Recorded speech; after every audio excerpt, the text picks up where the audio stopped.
નમસ્કાર વિદ્યાર્થી મિત્રો, હું છું સંજય નકુમ અને સ્વાગત છે તમારું આપણી channel feel physics with Sanjay નકુમમાં. લાસ્ટ લેક્ચરની અંદર આપણે પરમાણુ વર્ણપટ વિશે ચર્ચા કરેલી, બરાબર? અને કઈ કઈ પ્રકારના આપણે વર્ણપટ જોવા મળે છે, ઉત્સર્જન વર્ણપટ અને શોષણ વર્ણપટ, એના વિશે આપણે એકવાર રિવિઝન ટાઈપનું કરેલું. ઓકે, તો ચાલો જઈએ આપણે નેક્સ્ટ ટોપિક, એટલે કે આપણો વર્ણપટ શ્રેણીઓ, બરાબર?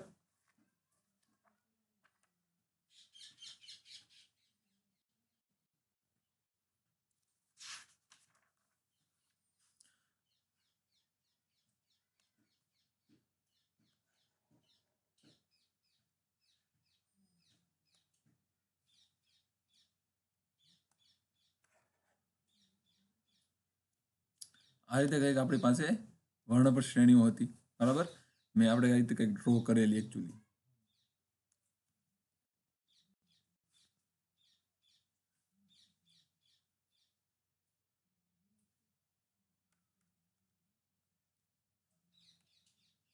વર્ણપટ શ્રેણીઓ. તો આ રીતે આપણે કંઈક વર્ણપટ લાસ્ટ લેક્ચરમાં ઉત્સર્જન વર્ણપટ અને શોષણ વર્ણપટ બંને આપણે ડ્રો કરેલા, બરાબર? તો અને આમાં આપણને અલગ અલગ લાઈનો મળતી હતી, બરાબર? જો અત્યારે મેં જો દોરેલો જે છે એ ઉત્સર્જન વર્ણપટ છે, બરાબર? તો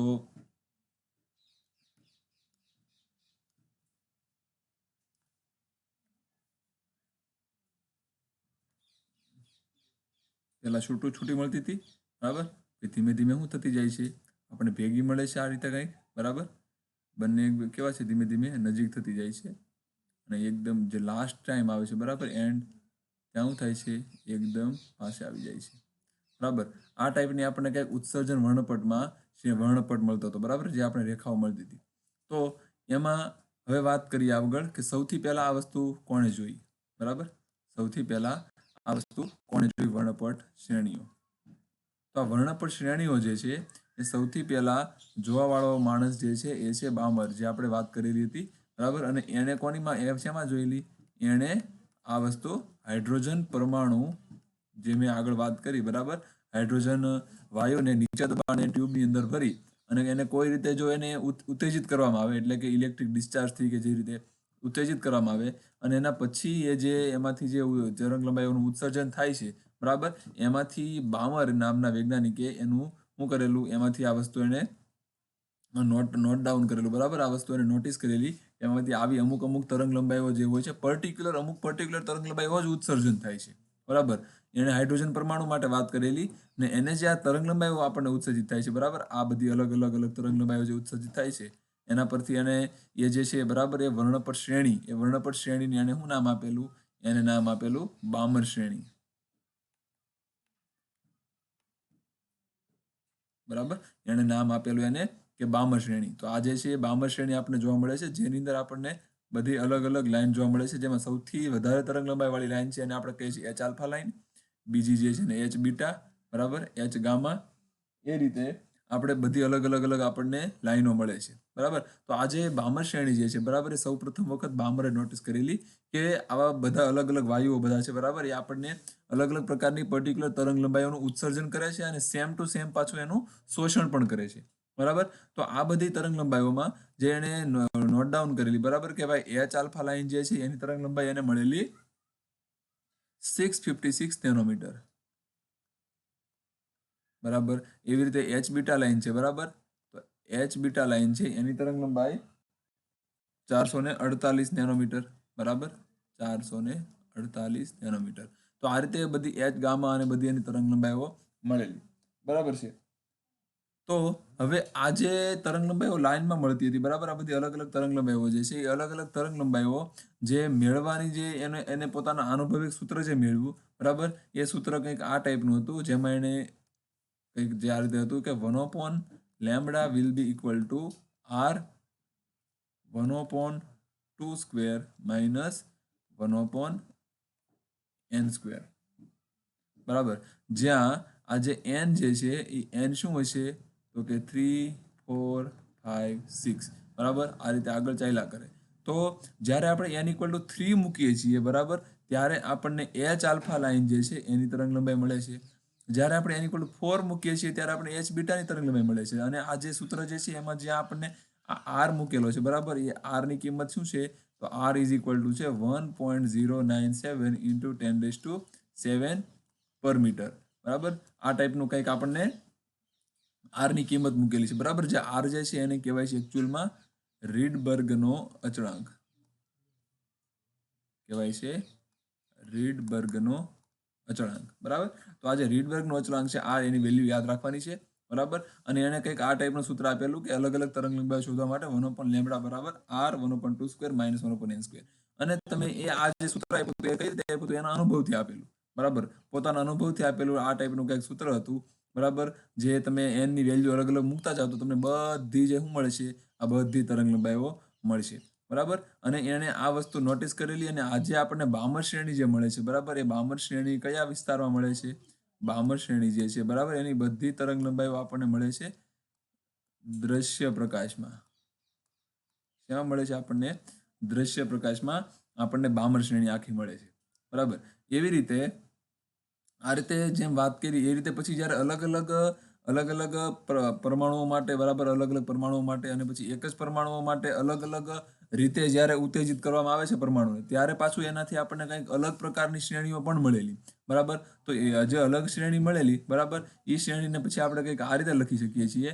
જેમાં આપણે સૌથી પહેલા વાત કરીએ બરાબર તો આપણે લાયમન શ્રેણી આપણને મળેલી બરાબર. લાયમન શ્રેણી બરાબર. આ જે લાયમન શ્રેણી જે છે એનું સૂત્ર આપણે કંઈક આ રીતે લખી શકીએ છીએ 1/λ is equal to r 1/1² - 1/n². જ્યાં આ જે n છે એની વેલ્યુ શું હશે? તો કે 2, 3, 4, 5 આ રીતે બરાબર. એના પછી આપણને મળી બામર તો આપણે લખેલી જ છે બરાબર. ફેર પાછી એકવાર લખી લઈએ જેથી આપણે 5 શ્રેણી એક હાથે યાદ રહી જાય. તો છે બામર શ્રેણી is equal to 1/λ equal to r 1/2² - 1/n². શું હોય છે? તો કે આપણને મળે છે n ઇક્વલ ટુ આમાં શું લેવું પડશે આપણે? તો કે 3, 4, 5 આ રીતે બરાબર. એના પછી વાત કરીએ લાયમન બામર પછી આવે છે પાશ્ચન શ્રેણી બરાબર. તો આ જે પાશ્ચન શ્રેણી છે એ માટે લખી શકીએ આપણે 1/λ ઇક્વલ ટુ 1/r 1/3² - 1/n². અને જ્યાં n ઇક્વલ ટુ શું છે? તો n ઇક્વલ ટુ છે 4, 5, 6 આગળ બરાબર. લાયમન બામર પાશ્ચન પછી છે શ્રેણી આગળ બ્રેકેટ શ્રેણી બરાબર. શું છે? બ્રેકેટ શ્રેણી.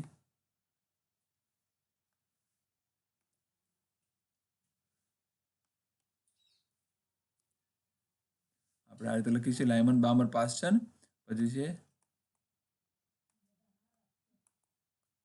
બ્રેકેટ શ્રેણી 1/λ is equal to r 1/4² - 1/n².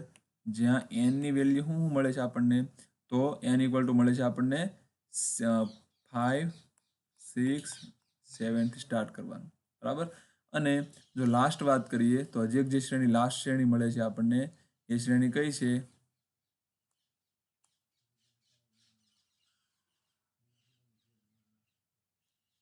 બરાબર.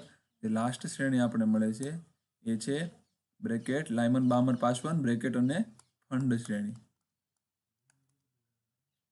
બરાબર. તો આ જે ફંડ શ્રેણી જે છે એનું સૂત્ર કંઈક આ રીતે લખી શકાય છે 1/λ is equal to r 1/5² - 1/n².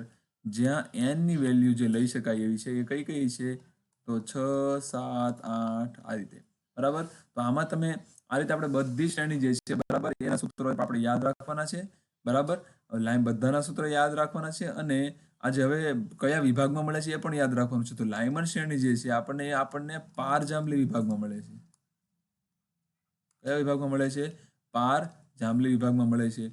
જો આપણે વાત કરીએ બામર શ્રેણીની તો બામર શ્રેણી આપણને મળે છે દ્રશ્ય પ્રકાશમાં મળે છે બરાબર. એના પછી જો વાત કરીએ પાશ્ચન શ્રેણી તો પાશ્ચન શ્રેણી આપણને મળે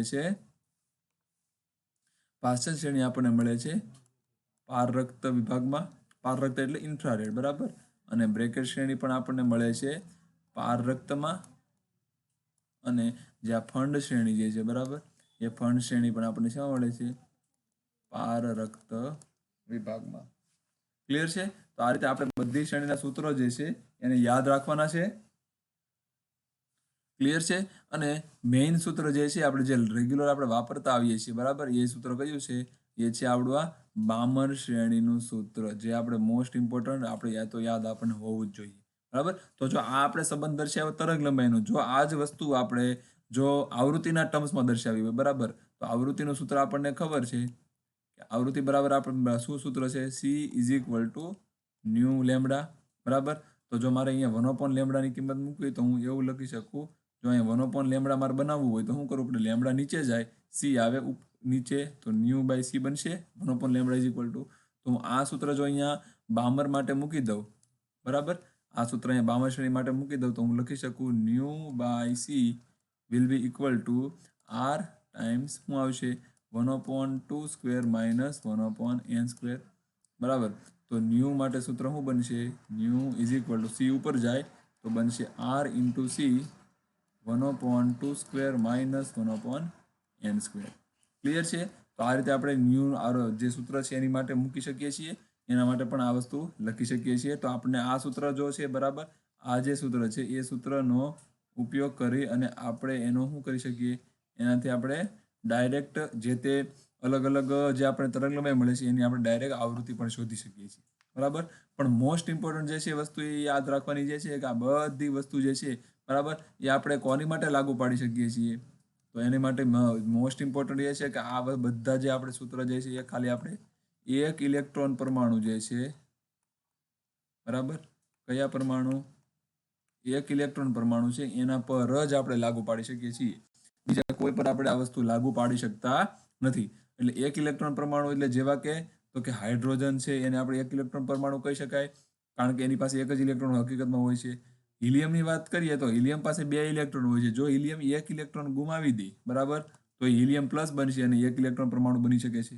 લિથિયમ પાસે 3 ઇલેક્ટ્રોન છે, એમાંથી જો એ 2 ઇલેક્ટ્રોન ગુમાવી દે તો એ બની શકશે લિથિયમ +2 બરાબર, જે શું છે એક ઇલેક્ટ્રોન પરમાણુ છે.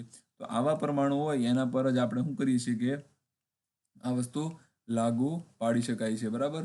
હું એની માટે લાગુ પાડી શકાય. ક્લિયર છે?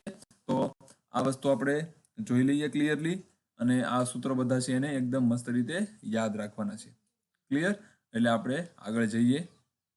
આ જોઈ લો એકદમ મસ્ત.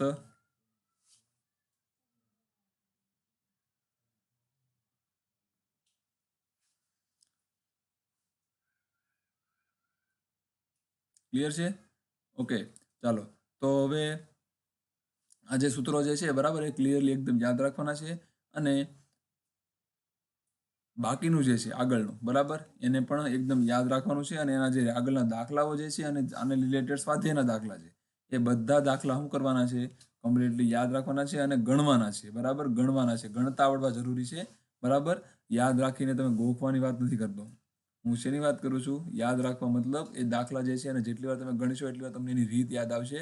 બરાબર? કઈ રીતે દાખલો સોલ્વ કરી શકાય એ મેથડ યાદ આવશે. બરાબર? તો એ વસ્તુ ધ્યાનમાં રાખી અને બરાબર રીતે ગણી લેવાના છે. ક્લિયર છે? ચાલો, તો આ લેક્ચર આપણે અહીંયા જ પૂરો કરીએ. ધન્યવાદ. જય હિન્દ.